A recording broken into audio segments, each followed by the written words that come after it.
Am I doing what's right for me? Am I understanding not everything needs to be perfect always, and that I'm going to make mistakes probably every day? Every day I'll make a mistake, but that still doesn't mean I'm not a beautiful person. Welcome to the Lara Jane Layton Show. This podcast is for you, the person who keeps putting others first. Your self-talk has held you back. You no longer need to take a second seat. Let's explore ways to overcome self-doubt. You can silence that inner bully voice and achieve your full potential. Here's your host, Lara Jane. Welcome back to the show, friend. I have a new best friend, Karen, with me today. And we are going to talk about self-compassion. Now, don't roll your eyes. I know that sometimes that sounds like, yeah, right. I got to push myself. I can't just be so nice. But it's so important to give yourself that grace, that moment, that time. So Karen's going to teach us how to do that. But before we get started, we're going to get a quick word from our sponsor, and we come back. What is self-compassion and how can it help me? So we'll be right back. Hey, since I rarely have openings in my coaching schedule, I have a new resource out there on my website. It is called the BFF Coaching Network. And I have offered a spot there for any coach that has been on the show to list the coaching. You can go out there, you can listen to their episodes, you can feel a little bit about them, and then choose a coach that will work for you. So LaraJaneLayton.com, the BFF Coaching Network. All right, Karen, I know you're the expert on this. You've got all those books out there that you've written. So help me understand self-compassion and how it can help me love myself more or to be more productive. Well, I really believe deep inside a lot of women is this need to be perfect, this need to do everything right. And what that does is it takes a toll on your self-esteem, your self-love, your self-compassion. So by understanding and starting to use things like reframe, like some people get sensitive and so, or they get hurt. Say you're in business and you get hurt by something your boss says. Well, you might want to go somewhere alone and reframe that whole dialogue. Socrates did that a lot. I know that's funny, the old philosopher, but just by saying, how can I look at this situation and come at it from a different perspective? Girl, And you're talking my language on this one because I'm all about reframing. There's these things that come at us, and we have our own little window that interprets it, and it may not be at all like the person meant it, but we're sure that's what they meant. But by just taking that moment and reframing it, we can have a much more peaceful time with it. So, yes, let's keep talking about this compassion. How do I turn it into compassion? well, now it depends. It starts to depend on how sensitive you are. Like I'm a highly sensitive person. And so for me, I might have to take 10 to 15 minutes even if I'm in a party or something like that to readjust to some of the stimuli I've just heard. So I will then reframe everything and say, look, it wasn't so bad. Look at it differently. You can make it good. However, someone who isn't can just take 3 minutes, 5 minutes and say, I can understand what my boss was getting at. And now I'm going to come at it from a different perspective. So a lot of it depends. And we also have different sensitivity levels, which is definitely important. In my very first book, Who Are You? I talk about a lot of quizzes. And in my different quizzes, we explain who you are, why you are the way you are. I have these free quizzes and they have answers and they talk about them. And you kind of learn how much sensitivity you might have or not. And it's very good to understand yourself more. You know, I have an analogy on this one. And, we always hear that saying rolls off your back like water off a duck's back. But water does not roll off a duck's back unless he's taken the time to preen his feathers and to pull those oil sacs from his skin onto the feathers. And by doing that, now the water runs off his back. And that's that same thing. That's that self-reflection. how could I make this different or reframe it so that it doesn't feel harsh? And take that moment to preen your own feathers so you are letting it roll off your back. Yeah, I think that the best thing to do is when you're wondering how to make sure you are getting it, understanding that reframing process. I think the best thing to do is say to yourself, this is going to be okay. I am going to make sure that I can handle it and I can handle it. And that's when it's a time to be positive. In the book, You Are Not Alone, I talk about you are good enough. And there's this little thing in all of us, regardless of how sensitive we are, that says somehow in our lives, you are not good enough. So we say, you are good enough. You are incredibly unique. You are important. And then you go, yes, I am. And then you walk out and you deal with a situation, even um, reframing the situation. But what you've done is you've used your best self. You've used your best self. And when you say you are good enough, you are good enough Yeah. right now. That doesn't mean you're going to be stagnant and stay exactly like you are right now, but you don't have to try and pick what to be better. My husband has this amazing quality that no matter what he looks at, he can identify what could be better about it. Wow. As a sensitive person, that can hurt because you don't want to know what can be better. You want to know that you're okay. My And husband's the same. yeah, and so I just look at it as like, I am so appreciative that he can find those things that can improve. And I have to let it go with that. But at the same time, I go, okay, now that hurt, but he wasn't meaning it like I wasn't good enough. And so it's that reframe process of how do I step into this and let it be? And then you say to yourself, I am uniquely special. So, and that's when I have a chapter on this. Things like affirmations, and it sounds funny, but if you're in the bathroom, which most businesses have a bathroom, you just, even in the toilet area, so if you don't want anyone to hear, you start with your affirmations. You say, I am enough. I am uniquely special. I am beautiful. I am wonderful. I have it. And you say it over and over again. Or you go into mindfulness, which is everything you're doing has a meaning. So right now you're going to go talk to your boss or your friend or your business associate, and you're going to enjoy that meaning. You're in that moment and you're going to learn to enjoy the meaningfulness of that moment. Those things are also critical to self-compassion. Karen, I'm all about stacking tasks. And if I can do my affirmations while I'm letting go of morning coffee, that is a good thing. I've now Yes. done two things in the same one moment period. And so it is not weird to take advantage of your bathroom breaks. It's not weird to take the long way back to your office from a meeting. It's your recovery, your time. This is your time. And uninterruptible, thank God, when you're in the bathroom. That's right. Uninterruptible. I like So, how else do you think we can really show ourselves that self compassion? Starting with that, oh, that hit my I wonder if they like me button and reframe it where I am likable just like I am. Well, like in the book, I bring a lot of things up from the book. It a lot of it, believe it or not, is optimist versus pessimist.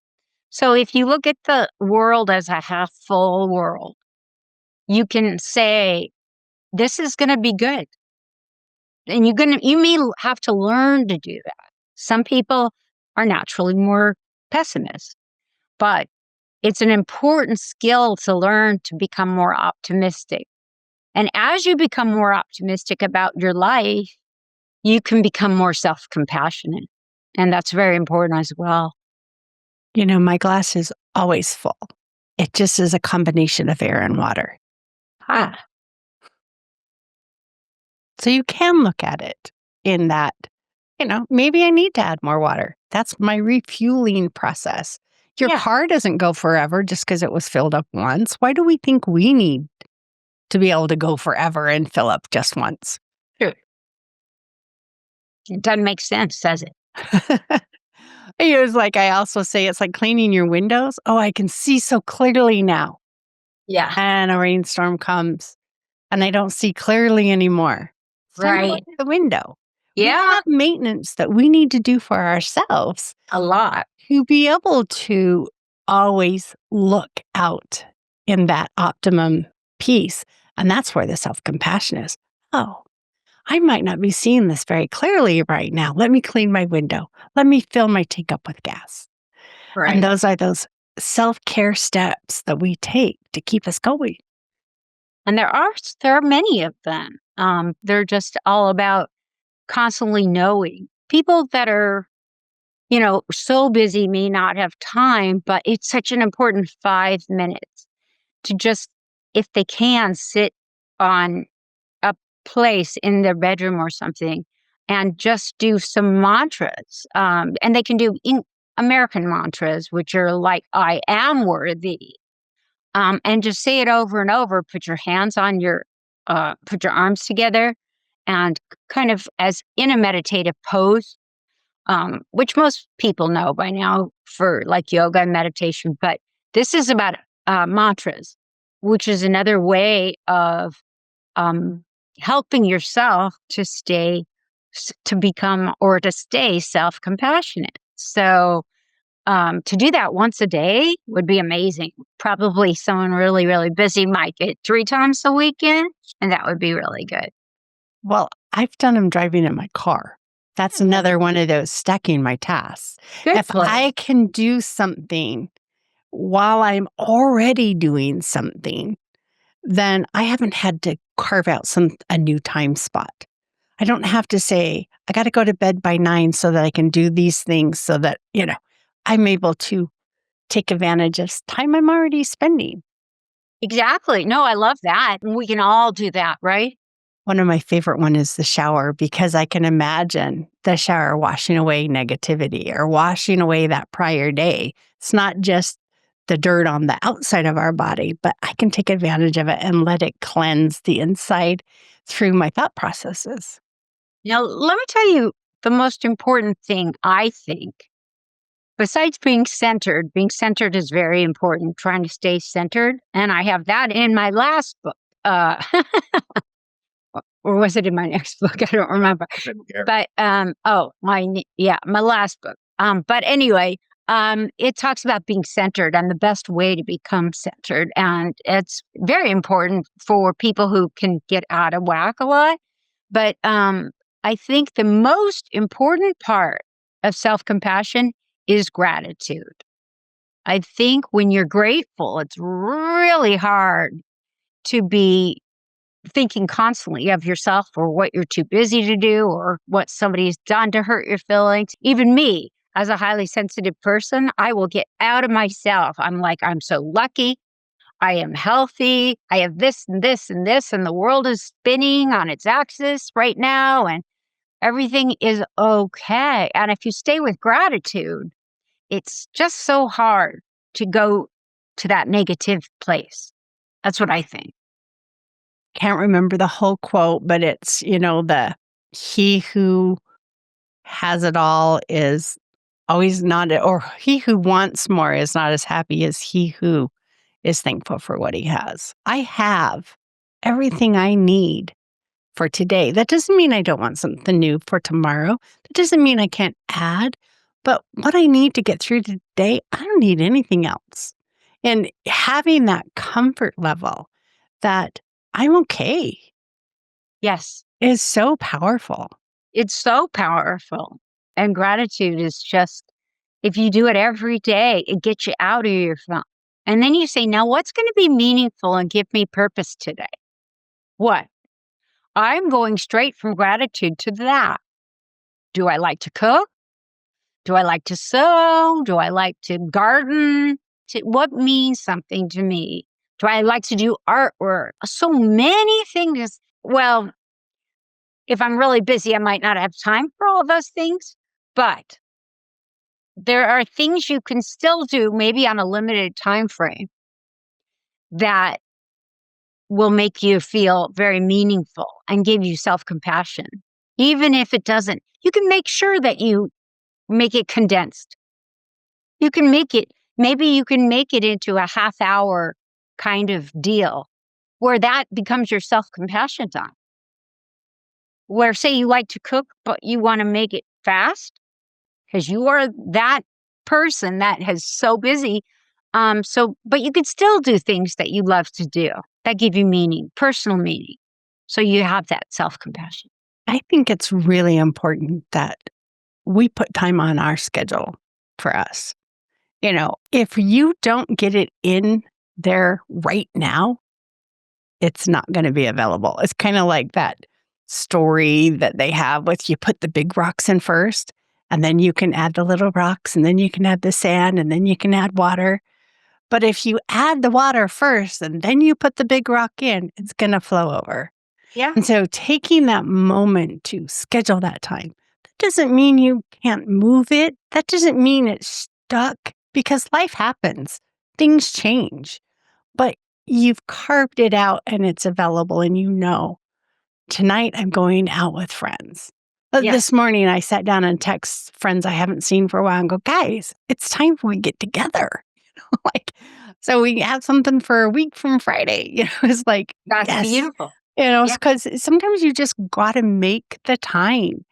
And if it's on your schedule, it's blocked and it's up to you what your priorities are if you move it or not. Absolutely. Absolutely. And I say, prioritize you, claim that Prioritize you. window, fill up that tank, do those things for you first. Absolutely. What is true self compassion? What does that really mean?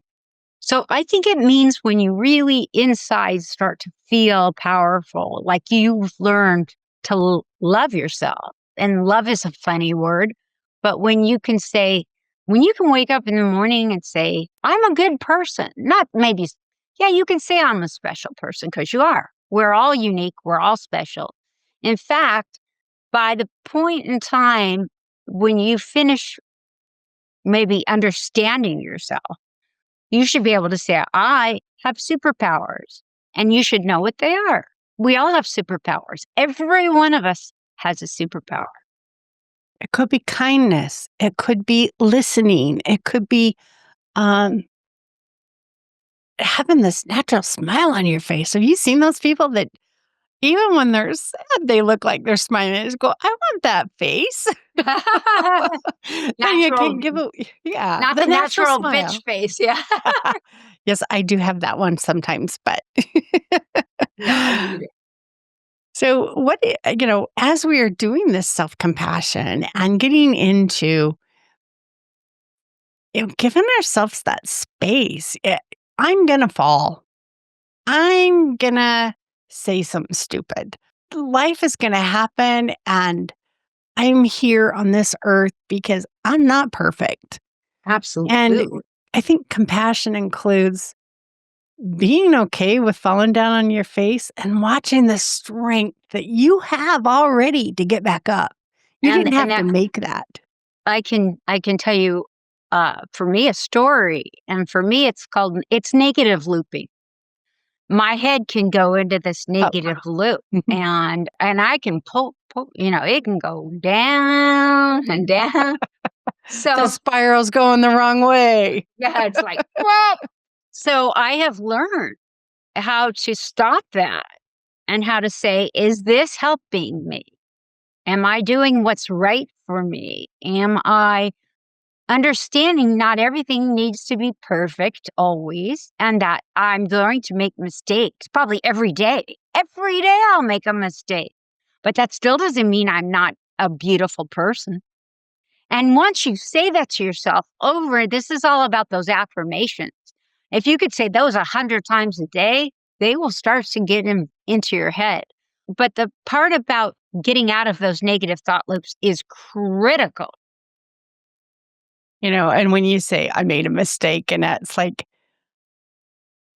this did not create the outcome I was looking for. I try to make it where it's not even a mistake. It's an experience that I just did. And it didn't turn out like I planned. And so I'm going to try again. It's like, it's okay. Things Absolutely. didn't turn out like you had thought they would.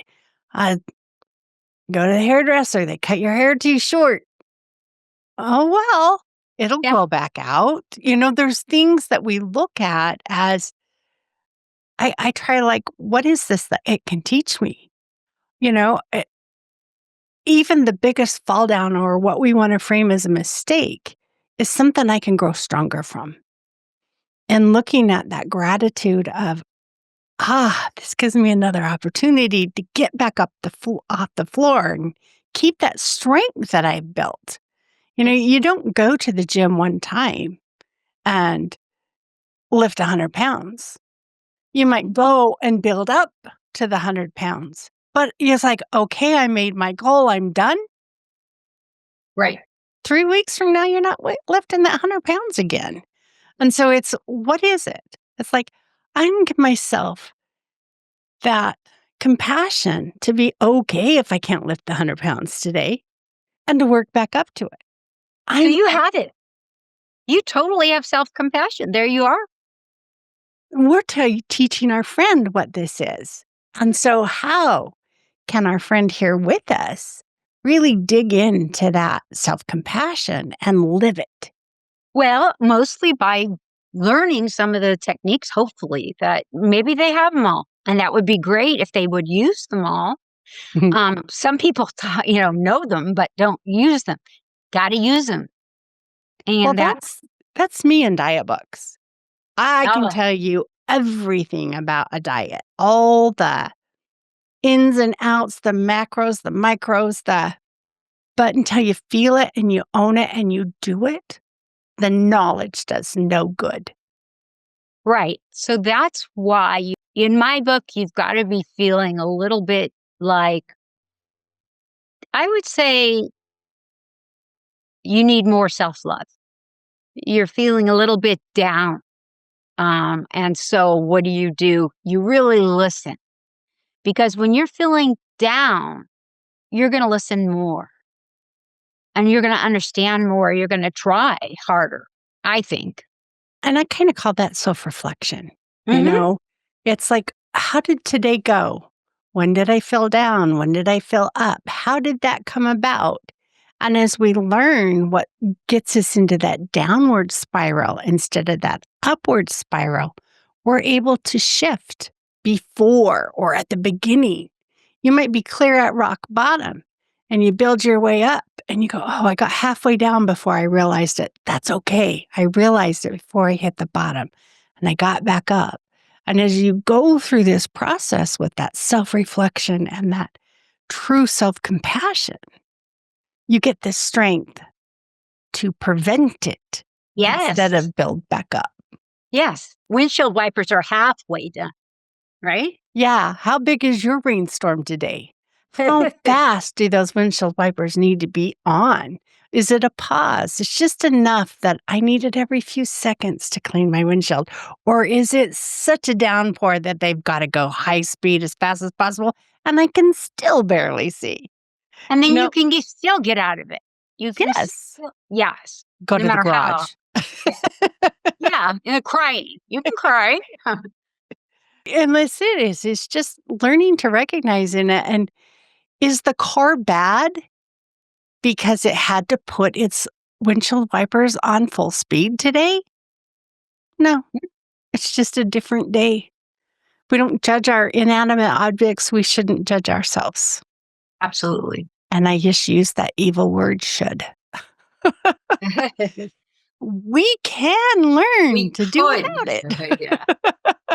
Right. I got you. I really, really like where this has kind of gone is self-compassion is that being okay if I fell down. Right. Absolutely. Self-love is loving yourself whether you're down or up or whatever. But it's in those critical moments when you pull in that self-compassion and go, okay, I need to move up the spiral. How do I do it? and we reflect on what it is and we figure out, how did I get here? I used to use the walk back technique with my kids. When could Oh, we have changed this? Like, this is when I got in trouble. I This love is that. the things that, when could I? Like there might be a mistake. I go all the way to birth. Just kidding. And you walk it back, you figure out, oh, that's where it triggered. If I hadn't done this one thing 3 hours earlier, I'd have been fine. Wow, so you were totally teaching them the right way to look at life. A way to look at life to A prevent. way, a way. But that's a really helpful way. If they're going through talking to their boss or they're going to a party or whatever it is, it's a helpful way. Walk it back. Yeah. See yeah, I like it. Where did I have a choice in this matter? And how Yeah, can I use that choice in the future? I like It's the same thing as self-reflection. It's just somebody else guiding you through it. exactly. The same process of knowing So many what people have not had that. Um, there are a lot of people who have to learn it through things like my book because they didn't have great role models. And so we discussed that a little bit, bullying, a lot of that, but we get through it and we come out the other side about choices, about other things. And it's very important because not everybody had great parents, but you sound like you were a great parent. we all are different. We all have unique kids and they need different things. They And so do. I may have been a great parent for my children, but may not resonated with another. So we all can do the best we can, and you're great. Yeah. I have 4 kids, and I gave them each what they specifically and individually needed because that's not what I had growing up. So I was a middle child, and back in those days, everybody did it. I'm not going to say that they didn't, but people thought just train everyone the same, just teach everybody the same. So no one allowed for differences in children. And so I didn't get that.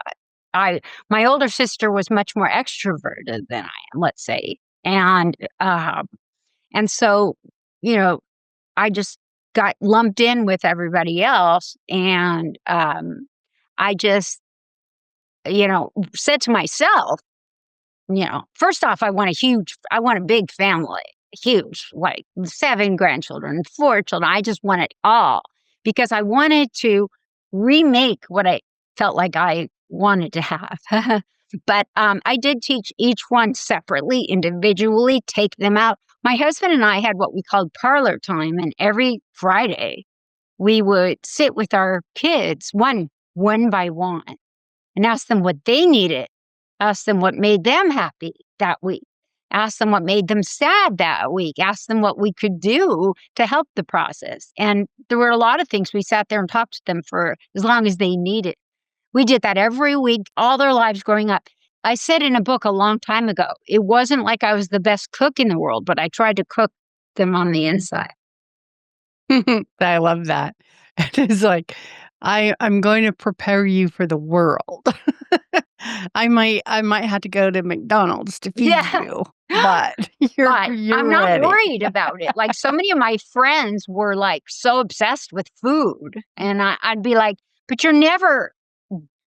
I don't know, I shouldn't put my friends down, but they didn't seem to go where I went, which was a place where children can get deeper inside and understand the dynamics of being a kid is tough too. Being a child is tough. And I think we're all here on a different path and a different process. And being able to allow my friend to parent their children their way is okay. That's the path they're on. I'm on a different path. This is our way. And when we can have not just self compassion for ourselves, but for others, is when the world gets to be free. I agree. I do agree. I think it took me a few years to come to that conclusion. Um, and understanding, I used to wonder why um, some of the kids of those people I was talking about were running around, getting involved in bad things. And eventually they straightened out and they're great. They're great now as adults. So mom did the right thing. She just did it her way. They said to myself, I had a hot, delicious meal every day waiting for me when I came home for dinner. And my mom was there to help me study. And, so you're absolutely right. I think there was a time when I absolutely didn't necessarily go with that. Now I totally do. Well, and you gave yourself that self-compassion to not be the best cook. I may not feed my kids the gourmet meals, but I love cheese and crackers with some watermelon. I love these quick, easy, what is it that works for your family? Right. It's okay. If it works for your family, they all fend for themselves, fine. You They know, never bring it up now. Sometimes it'll say, "You went to Costco for a lot of pizza." and ranch dressing. My kids had to have ranch dressing with their pizza. I don't know. Oh, wow. Great. So, yes, I think this whole conversation just really does dial right into that self compassion, self love. And the more that we can really feel that for this ourselves, the better it shines onto other people. When I learn how to give myself the latitude to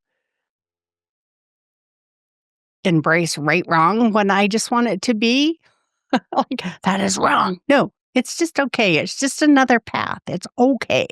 When you learn that for yourself, it starts going off onto other people. And you can't create world peace overnight, No, you can't. but we're working on it one person at a time. Kumbaya. One person. If I can be peaceful inside, that adds so much more value to world peace. My son is a meditation teacher and he's getting a psychotherapist license, but he's very, very beautiful person. And he has learned because he wasn't always that way, but he has learned to become always just very peaceful. And it's always inside, just like you seem to be. It's beautiful. Oh, you don't see me all the time. You get grounded and you get into a rhythm and everything looks great. But there are people that see that other side when I'm all in craziness and can't figure out where the ground is. Yeah. So, we have both sides. And thank goodness people can judge me by the good sides and not the other ones that creep up.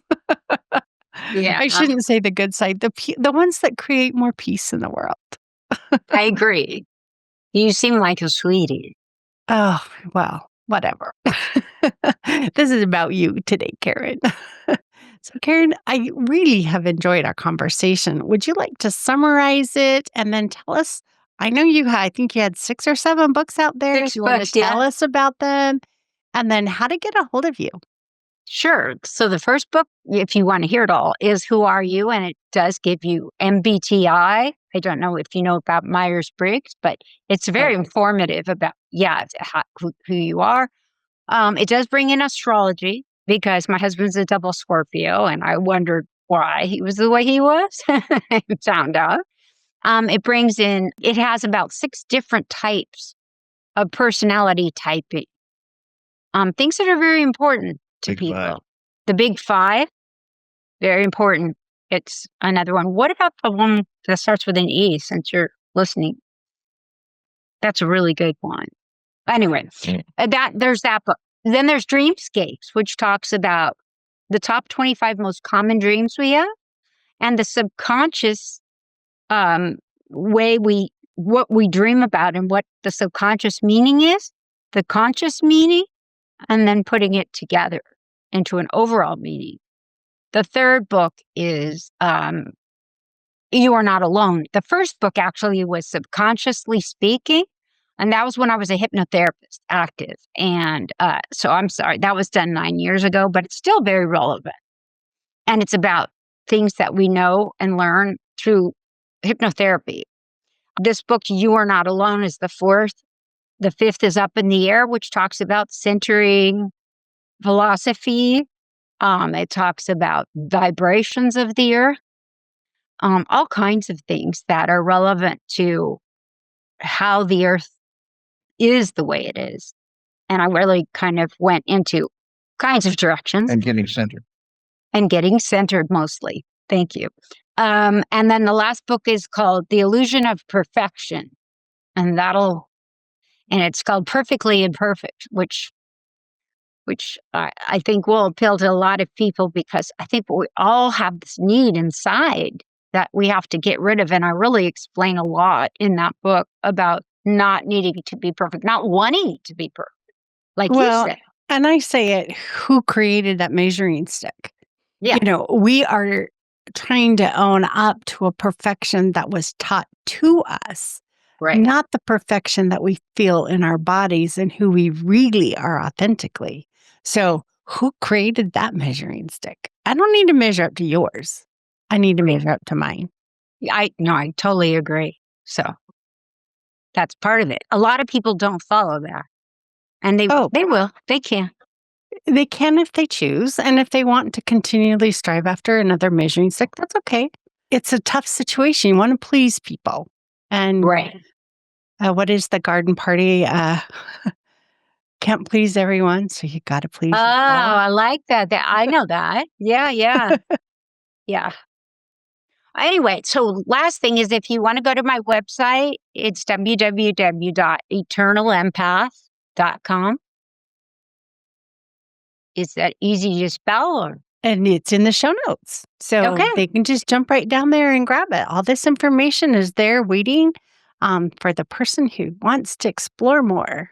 Great. Thank you very much. It was a nice chat. I have really enjoyed this. And I do feel like that self-compassion is the key to everlasting self-love.